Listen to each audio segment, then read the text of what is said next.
गुरुवे नमः। सचकृतार जोगी पीर धाम से जानेंगे कैसे सिद्धोगा बाबा पौना हरि। सिद्धोगी बाबा पौना हरि 4 युगों के अवतारी हैं। स्कंद काल, महाकाल, बाबा बालकनाथ। तो 4,32,000 वर्ष का कलयुग और इससे डबल 8,64,000 वर्ष का द्वापर युग। इससे ट्रिपल या 3 गुना 12,96,000 वर्ष का त्रेता युग और 4 गुना सतयुग 17,28,000 वर्ष का।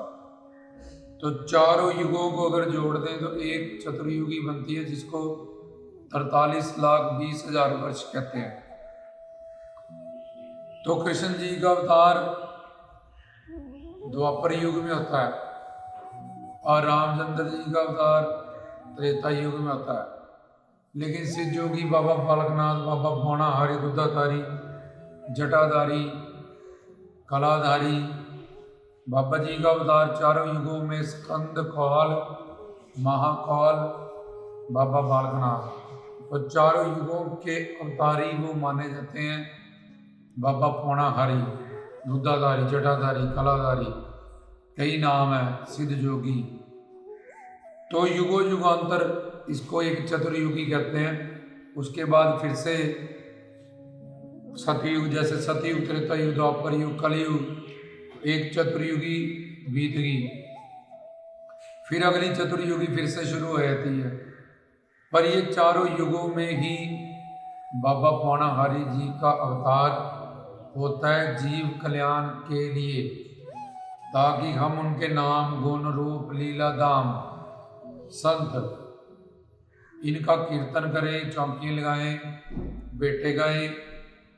क्योंकि कलयुगी जीव के लिए यम, नियम, आसन, प्राणायाम, प्रतिहार, धारणा, ध्यान, समाधि और युगों में ऐसा अष्टांग योग करने में कुछ लोग ऋषि मुनि समर्थ थे, क्योंकि जीव उनके शरीर में ऐसा योग करके ऐसी शक्तियाँ होती थी और उनकी आयु बहुत लंबी होती है और सारे युगों में, और बुद्धि में विवेक भी होता है। कलयुग में विवेक भी कम हो जाता है, बुद्धि में याददाश्त की पावर और वात, पित्त, कफ की प्रकृति बिगड़ने से कोई 5 मिनट भी चौंकड़ी मार के नहीं बैठता। और सुरती चढ़ाने में जो उसको नॉलेज चाहिए, जो प्रैक्टिकली साधना, कीड़ा, पिंगला, सुशोमन और चक्करों को सिद्ध करने के लिए, जैसे आसन को सिद्ध करना पड़ता है कि उस आसन पे बैठ बैठ के तुम्हारी इतनी प्रैक्टिस हो कि तुम्हारी टांगे भी नहीं सोनी चाहिए, तुम्हें थकावट भी नहीं होनी चाहिए। ऐसे 84 लाख प्रकार के आसन होते हैं, कोई एक साथ आसन सिद्ध कर लेते हैं साधना करने के लिए। तो प्रतिहार, कितना खाना और हवा पानी के लिए भी जगह छोड़नी है, ये बड़े बड़े रूल अष्टांग योग में होते हैं 8 पौड़ियों से, जिसमें यम, नियम, आसन, प्राणायाम, प्रतिहार, धारणा, ध्यान, समाधि। इसलिए कलयुगी जीव के लिए सिर्फ कीर्तन और भक्ति मार्ग ही एक वजह है। कलयुग में कीर्तन प्रदान, जिसमें चल के श्रवण, स्मरण, कीर्तन, पाद सेवन, बंधन, अर्चन, दास, साख्य, आत्म निवेदन। तो ये 9 स्टेप होते हैं: श्रवण, स्मरण, कीर्तन, पाद सेवन, बंधन, अर्चन, दास, साख्य, आत्मनिवेदन। उसमें से भी 3 भक्ति मार्ग के प्रमुख जो 3 भक्तियां मानी गई, वो श्रवण के संतों महात्माओं से, पूर्ण सदगुरु से बाबा जी के बारे में ज्ञान प्राप्त करना। आत्मा क्या है, परमात्मा क्या है, सिंगी क्या है, जटाएं क्या है, पौवे क्या है, लंगोट क्या है, ये सुनहरी जटाएं क्या है, गुफा क्या है, मोर क्या है, इस सब में जो रूहानी ज्ञान है वो प्राप्त करना। और स्मरण करना, बाबा जी के ध्यान में, जैसे आँख का काम है देखना, कान का काम है सुनना, जुबान का काम है चखना, ऐसे मन का काम है ध्यान करना, जुड़ना। तो बाबा जी के किसी भी स्वरूप या मूर्ति या फोटो जो भी अपने मन को छुए उससे अपने मन को जोड़ते हुए जप करना, जहाँ इस जुबान से ओम नमो सिद्धाय अलग, जय श्री देव सिद्धाय श्री बाबा बालकनाथ नमो नमः, ओम नमः शिवाय, ऐसा कोई भी मंत्र का मन को जोड़ने के बाद साथ में इंद्रियों को जोड़ा जाए, जुबान को बोलने के लिए, कानों को सुनने के लिए। जब मन ही मन बाबा जी का ध्यान करके उनका वो मंत्र जाप किया जाए, क्योंकि मन में सारी इंद्रियां होती हैं। जैसे हम सोते हैं बेड पे तो शरीर यहीं पे है, लेकिन मन देखता भी है, मन बोलता भी है, मन सुनता भी है, उधर उधर जाता भी है।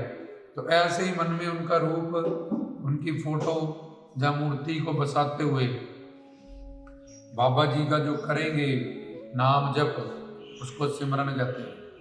और तीसरा उनके नाम गुण रूप लीला धाम संत, इसका कीर्तन करना, चौंकी लगाना, क्योंकि इतना कोई सिद्ध नहीं जो 2400 घंटे सिमरन में जुड़ पाए।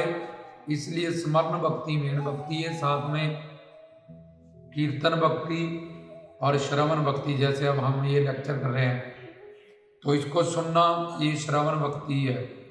ये चौंकी लगाना बाबा जी का, ये कीर्तन भक्ति है।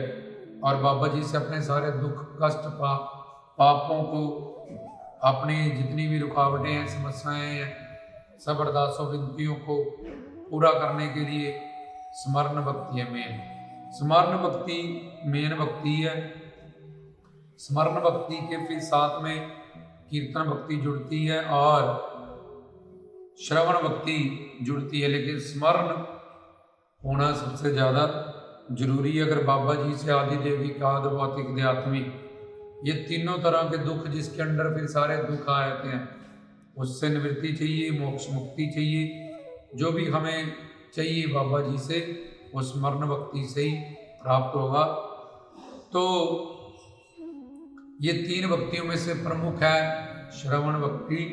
तो कलयुग में जब और युगों में भी बाबा जी स्कंद कौल महाकाल बाबा बालकनाथ के नाम से अवतार लेते हैं, जिसकी अवधि 43,20,000 वर्ष है। तो बाबा जी की भक्ति करके, स्मरण भक्ति करके कोई भी अपने दुखों से निवृत्ति पा सकता है, मोक्ष मुक्ति पा सकता है। कोई भी अपनी कामना, कोई भी अपनी भावना, कोई भी अपनी ज़रूरत मुताबिक जो भी उसको इच्छाएं हैं, और सब बाबा जी का स्मरण करके पूरी करा सकता है। और युगों में अष्टांग योग किया जा सकता था, लेकिन कलयुग में सिर्फ कीर्तन भक्ति मार्ग ही इस जीव को, उसी से उसका लक्ष्य प्राप्त हो सकता है। तो ये था किस तरह से बाबा जी चारों युगों के ही अवतारी हैं। और उसके बाद फिर वही चतुर्युगी शुरू होती है, सतयुग, त्रेता युग, द्वापर युग, कलयुग। सतयुग, त्रेता युग, द्वापर युग, कलयुग। तो बाबा जी अजर अमर अविनाशी हैं, शिव शक्ति से युक्त हैं, शिव शंकर भोले बनाई के अवतार हैं, आंशिक।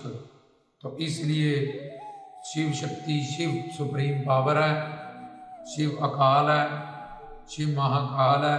तो बाबा जी शिव शक्ति से युक्त है, अजर अमर अविनाशी हैं, सतचित आनंद।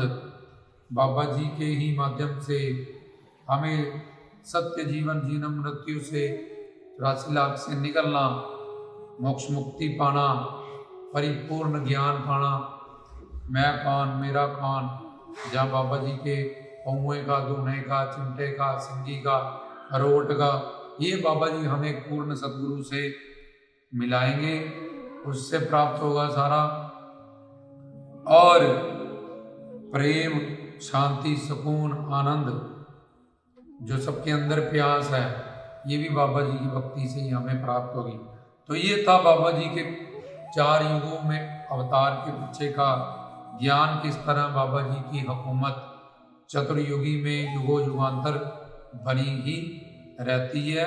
तो उनकी भक्ति करके हम कोई भी धर्म, अर्थ, काम, मोक्ष ये चारों पुरुषार्थ जिसके लिए करते हैं।